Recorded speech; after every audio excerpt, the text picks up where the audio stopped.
welcome to the MBU Coaches Show. I'm Drew Fry alongside Coach Sam Pearson. Sam, the last time we talked, you guys had a game against College of the Ozarks. You Yeah. guys unfortunately took a loss in that one, but it was a good game. Yeah. Bryce Dowell had 30 points. You guys only lost by 8. Yeah. What were some of your takeaways from that one? Oh man, Ozarks is an incredible program. You know, they label themselves as hard work U, and they do that, man. They execute well. They run an efficient offense. Coach Becky Mills, man, really knows what she's doing. Been there 10 plus years or so. And I think I mentioned on the show when we last talked, it was going to be a good test for us because we are still brand new with 9 new individuals on the team. Excuse me.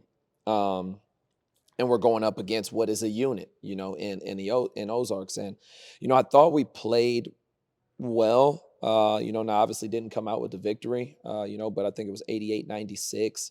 You give up 96 points, typically you're going to lose ball game, but we were able to score it pretty efficiently, and then if we were able to get a couple of stops down the stretch, we might have been able to pull out a win, but, they were ready to play. They came in here, at our place, came out with a victory. Hats off to Bryce Dow though, with her career high, had an incredible game. She was really feeling it, really shooting it well. I always say, I say it on the post game interviews, I say it in the coaches interviews. She's like a microwave. Bryce is, man. She gets hot so quick, and when she's hot, man, she's really rolling.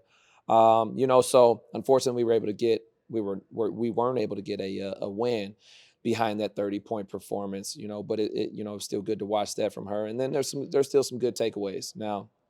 Obviously, we haven't had a game since, so we've been into practice. We've been on the practice court in the film room, trying to correct some things, trying to get everybody on the same page, trying to get this new group and all these new parts all moving in the same direction, and I think that once this thing really clicks, we got a chance to be something special, man. So you guys have had that long break leading up to another game against the College of the Ozarks. Yeah. On Saturday, you guys travel there. What are some things you're going to change going into that one? Yeah, well, I mean, good question, man. We're going to, what we did well, we got to understand that, they're a well-coached team, so don't think you're going to score another 88 points the exact same way, so we're going to have to make different adjustments, maybe throw some different looks at them, some different personnel, and then also at Ozarks is a whole different environment. They come out well in a city of Ozarks, man, really supports those both women and men's basketball programs. So, it's an entire different game. We got to come in, we got to be us. We got to be the best version of us. I think that when we're hitting on all cylinders, no matter the opponent, man, we're going to be a tough outing. But right now, it's just a matter of cleaning some things up, taking care of the ball more efficiently. We're putting them on a line. I think they may have shot 28 free throws or something of that, 27, 28, 29. They're somewhere in there. They only missed 3 of them. So we got to keep them off the free throw line, give up a little less offensive rebounds, turn it over less, and then now we got a ball game, so we got to make them earn it, man, make them earn every possession, see if we can push tempo, but also in the half court, be a little more composed and a little more efficient, and be ready for a battle, man. I mean, they're receiving votes, second most votes in the country for a reason, man. They're a tough outing. So, we're looking forward to it, looking forward to the challenge. I think that we've corrected what we needed to do, but ultimately, man, we haven't played in, almost 2 weeks, man. So it's time to, it's time to get back on the court, man. It's time to bang bodies against another competitor, man, and see what we can, see if we can come out victorious, man. So you mentioned the long break. What are some things you guys have worked on throughout the Thanksgiving break? 16 days, I think you said? Yeah, man. So, man, it's a lot. Really you're trying to, in 16 days, is trying to keep us in shape, keep us hungry, but also take some time off, of our bodies and also our mental, So, it's kind of unorthodox in a 16-day break right in the middle of the season. That's, obviously we had Thanksgiving throughout it, but now we got another break coming up, for Christmas break. So, it's not ideal, but, we've corrected, I like to think that we've corrected, some things defensively on ball, as well as our help the helper. Playing without our hands, again, keeping them off the free throw line. And then kind of some things offensively. Now, again, you score 88 points, typically you win the ball game. But we came out, but when you give up 96, you're going to lose, So we're going to continue to build on the things that we did well. And then we're also going to, continue to correct our mistakes, hopefully. And come this Saturday, man, at Ozarks, hopefully we're better.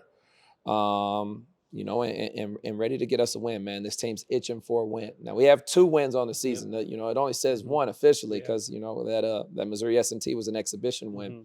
But we're itching for a win, man. I think that once we rattle off a couple, we might be able to get us a win streak going. And so after the game at Ozarks, you guys host 2 games here before Christmas break, and then go up to Chicago after the break. Yeah. What are you looking forward to for those few games? Yeah, well. First and foremost, man, is getting back here, in SRC, man, in the Petty Center, man. In Lacey Gym, man. We're playing Ottawa and also Baptist Bible on a Tuesday, Thursday. Both teams who really like to play with a lot of tempo. And so we're looking forward to that. That's kind of been different in the opponents that we've played. Up to this point, these opponents have really made us execute in the half court, kind of slowed us down. But we're a team that wants to get out, wants to run a little bit. So these will be very similar styles, and it's kind of, who makes the least amount of mistakes with both Ottawa and Baptist Bible, who's able to be, stick to their own principles, play the game that they like to play, man. So those games are going to be fun, man. Those games are going to be a couple of track meets, so that'll be fun right before the break. And then coming back after the break in Chicago is going to be a tough outing, but looking forward to, to getting back on the court in kind of 2 tune-up games prior to conference season beginning, man. So, hopefully we're able to rattle off a couple of wins, but at the very worst case scenario, we're going to prepare ourselves for a heck of a conference run, man. Well, good luck this weekend. Yeah, absolutely. And I appreciate it. We'll be back with Kevin and Coach Preston right after this. Thank you.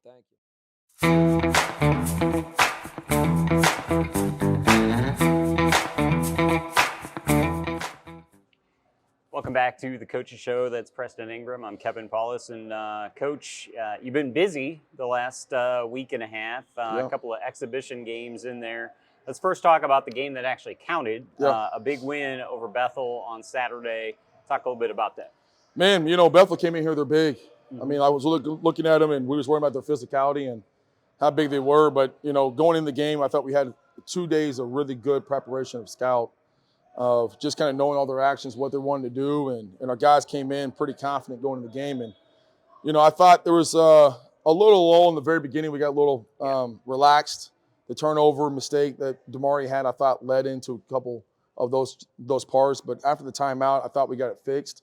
But, it was a really good win. I mean, I think, again, you're talking about a team that's coming from the Mid-South. And, they've been very respectable down there. Coach has done a phenomenal job of it. Actually, he and I was actually talking the year that I was at Evangel as a player when we won the national title. They were in the national tournament, and they lost to Robert Morris before, during the time that we actually played Robert Morris in the championship game. And so, I mean, they've got a long, rich history of being really good and being really respectable. And I think their team is going to be really good this year also too.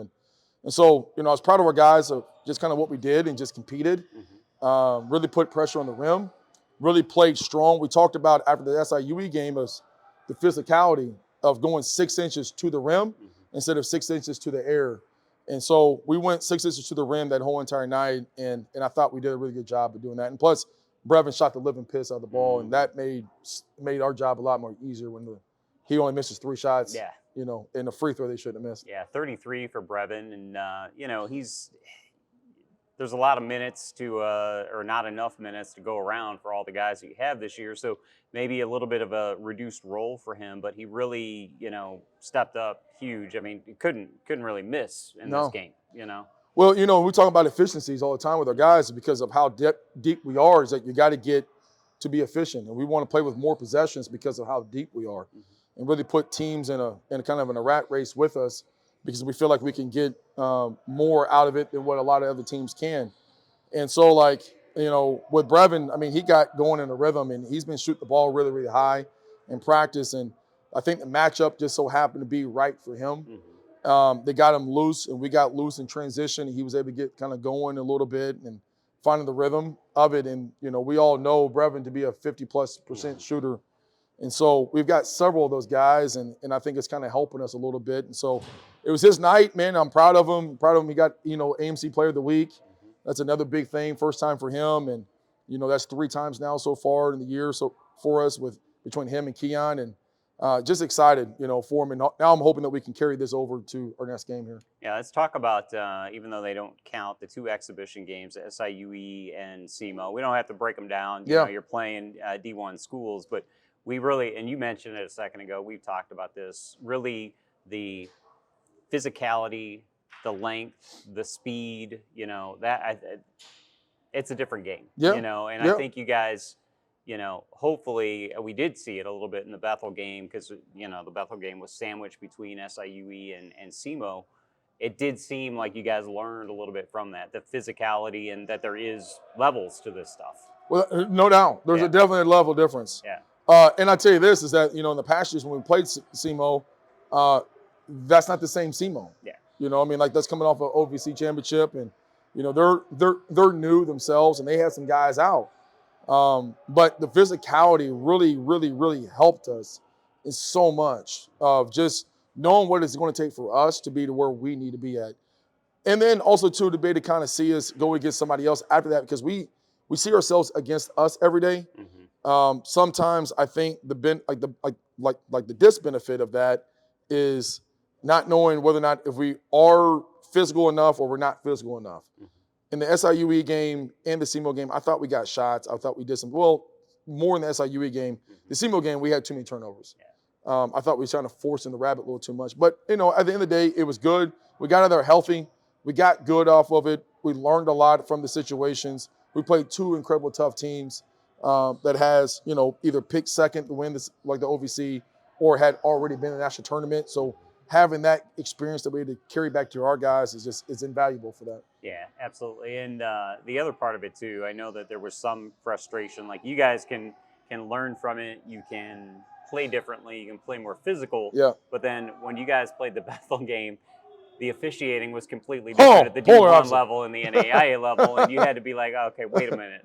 So no I mean, you have to be sort of joined in the middle by the way the game is going to be called as well. Well, I told the one ref during the game, I said, next week when you're refereeing the NCAA, you're not calling that. Yeah.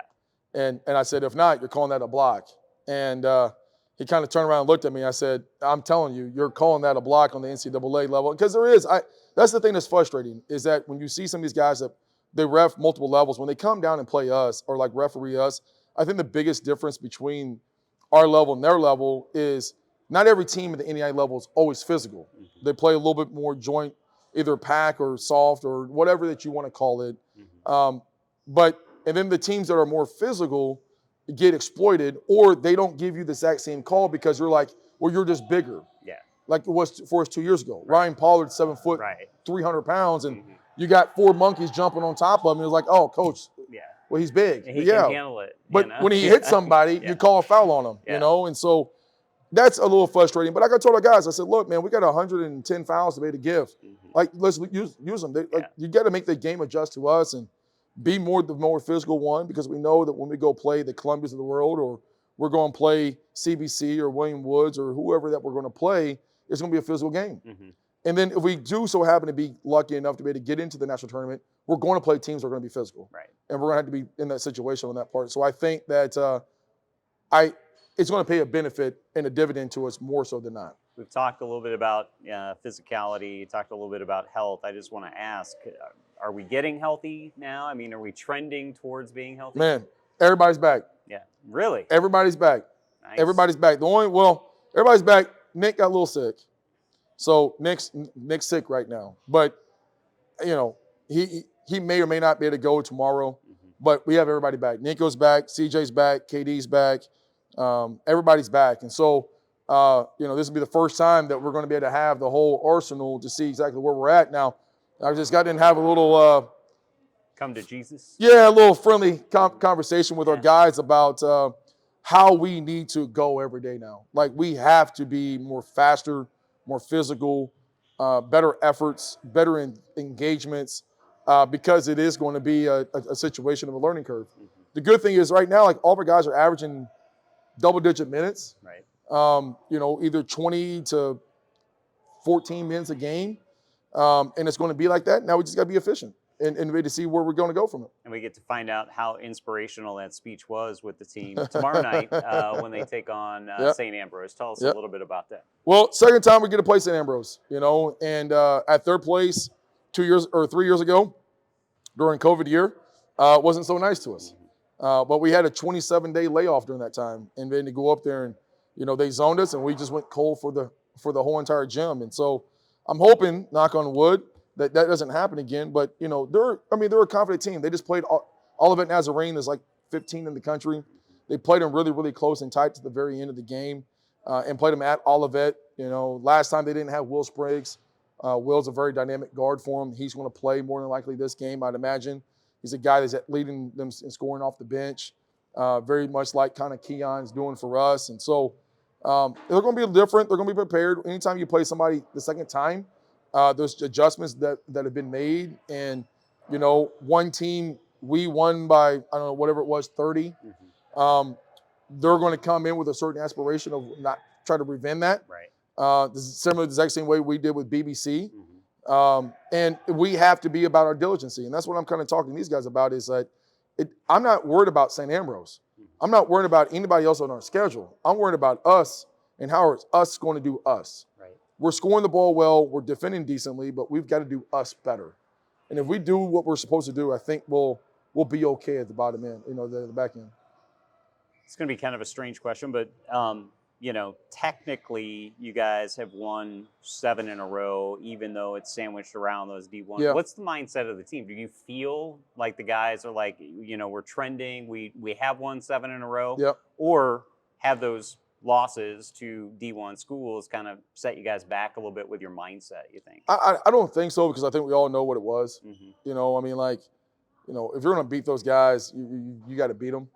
And really for us, it was more or less just using it for learning, and we kind of played everybody anyway, so really wasn't that big a deal. I think our guys are understanding. I think the biggest thing for us, though, is that our games we've been playing really well, and they've been at home, outside of BBC. And at home, man, we're averaging like 90 almost Right. at home, and so like we're scoring really well at home. I don't know if our comfort zone, right now I'm trying to make sure our comfort zone don't leak in to where we don't feel like we're getting okay. The conversation I had with them, you're not receiving votes.